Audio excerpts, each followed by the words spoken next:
बिस्मिल्लाहिर्रहमानिर्रहीम। अस्सलाम वालेकुम नाजरीन। काफ़ी दिनों से आपसे गपशप नहीं हुई तो आज मसरूफियात भी ख़त्म हो गई, फिर कुछ ईद की छुट्टियां और वो खासा फिर गर्मी बड़ी शदीद है जी।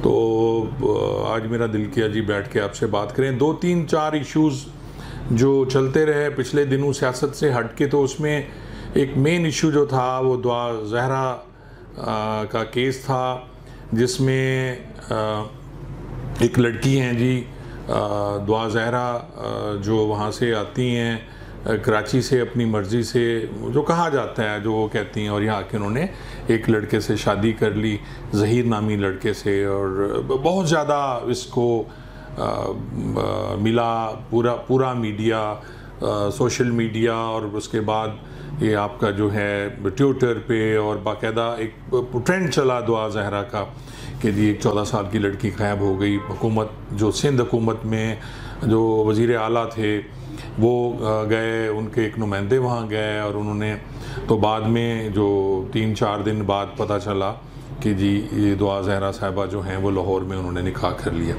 तो मुझे एक बड़ी अच्छी कहावत याद आ गई जी इस लिहाज से, जो बचपन में हमें सुनाया जाता था, बल्कि सुना करते थे जो सियाने लोग हैं, बुज़ुर्ग सुनाया करते थे। वो ये थी कि जी एक शहज़ादा था जी किसी मुल्क का, तो उसको मोहब्बत हो गई किसी दूसरे मुल्क की शहज़ादी से। अब शहज़ादा और शहज़ादी शादी करना चाहते थे, लेकिन वो जो थे उनके यानी दोनों बादशाह ममालिक के, वो नहीं चाहते थे दोनों की शादी हो। तो प्लान ये बनाया शहज़ादे ने शहज़ादी के साथ के अब भागते हैं और भाग के शादी कर लेते हैं कहीं और। अब शहज़ादा अपने जो मुल्क था उससे रवाना हुआ अपने घोड़े पे साजो सामान लेके, और वो वहाँ पहुँचा। तो किसी वजह से उसका घोड़ा कुछ इशू हुआ, या उसे कहते हैं जी उसे दरबानों ने अंदर घोड़े के साथ जाने की इजाज़त नहीं दी। तो फिर शहज़ादे ने भेस बदला और शहज़ादा अंदर चला गया जी महल के, जहाँ शहज़ादी उसका इंतज़ार कर रही थी। और शहज़ादी की जो कनीज़ थी उसने जो शहज़ादी की एक घोड़ी थी घुड़सवारे, जो जिस पे वो सवारी किया करती थी अक्सर, वो भी उसने खड़ी कर दी। अब शहज़ादी ने भी अपने जो सामान वगैरह इकट्ठा किया, और उसके बाद शहज़ादे के साथ वो उसी घोड़ी पे जो थी उस पे बैठ के वो रवाना हो गए। अब जी वो बड़े आसानी से महल से निकल गए, और बाहर निकले जब तो थोड़ी दूर जाके घोड़ी को ऐसे लगा शहज़ादे को कि जैसे घोड़ी ने ठोकर खाई है। अब नीचे कोई ऐसी जगह भी नहीं थी, सीधी ज़मीन थी। तो शहज़ादे ने पूछा शहज़ादी से कि ये क्या हुआ है घोड़ी को। तो शहज़ादी ने कहा कि जी घोड़ी जो है ये ठोकर खाती है, इसकी माँ भी इसी तरह करती थी। तो शहज़ादा एकदम सुन हो गया, और उसने वहाँ घोड़ी फौरी रोक दी, और शहज़ादी को कहा मैं तुम्हें वापस छोड़ने जाता हूँ। और उसने वजह ये बयान की कि जिस तरह घोड़ी की माँ ठोकर खाती थी और घोड़ी भी उसी तरह कर रही है, ये जो उसकी बेटी है, ये जो उसकी है घोड़ी है, तो कल को मेरी बेटी जो है वो भी यही एक्ट करेगी कि आज मैं तुम्हें भगा के ले जा रहा हूँ, तुम मेरे साथ भाग के जा रही हो, तो कल को इसी तरह हमारी बेटी भी किसी के साथ भागेगी। कहने को तो ये बड़ी छोटी सी बात है, और ये कहावतें जो बचपन में सुनाया करते थे हमें बुज़ुर्ग, अब शायद नहीं सुनाए जाते।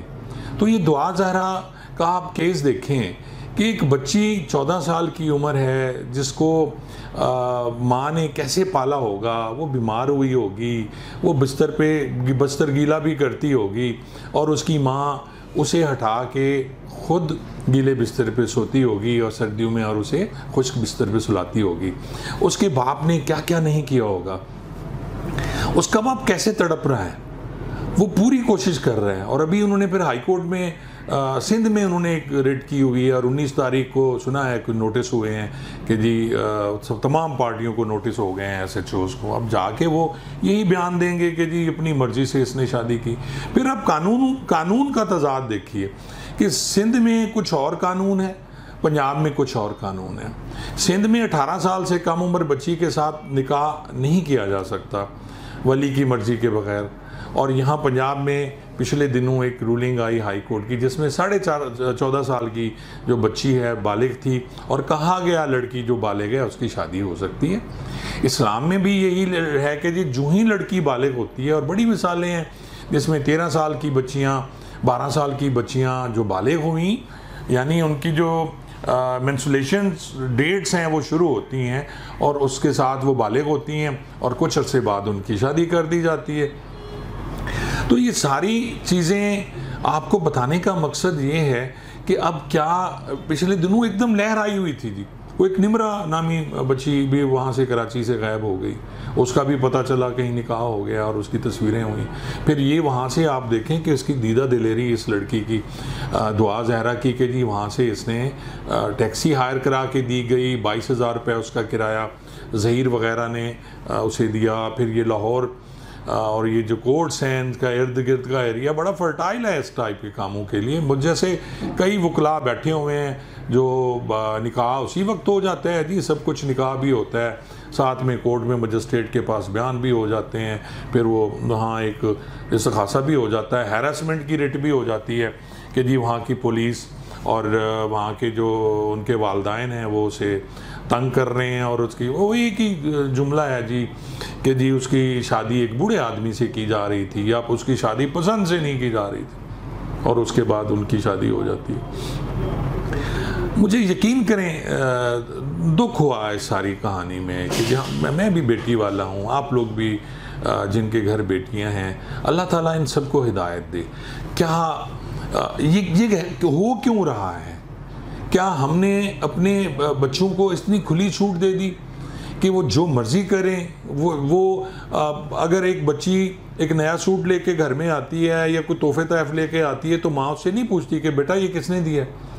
अगर वो कह देती है जी सहेली ने दी है तो फिर ठीक है जी, सहेली जो मर्ज़ी देती रहे, वो सहेली है या सहेला है, वो गर्लफ्रेंड है या बॉयफ्रेंड है, किसी को नहीं पता।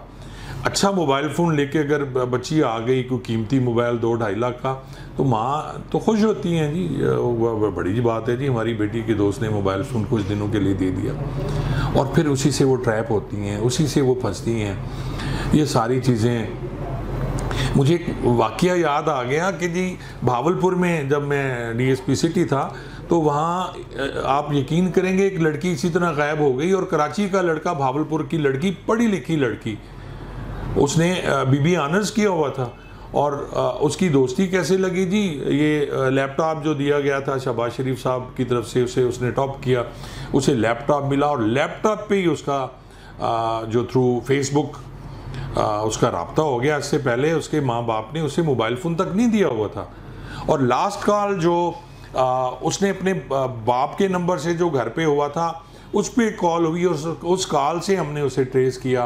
वो लड़का जो था कराची का था, पहले उसे भोंग ले गया, भोंग पे रखा और उसके कराची, और वो जो इलाका था वो MQM का इलाका था, और वहाँ कोई जाके रेड भी नहीं कर सकता था। ये आज से कोई 8-10 साल पुरानी बात है। तो लड़की गई बेचारी।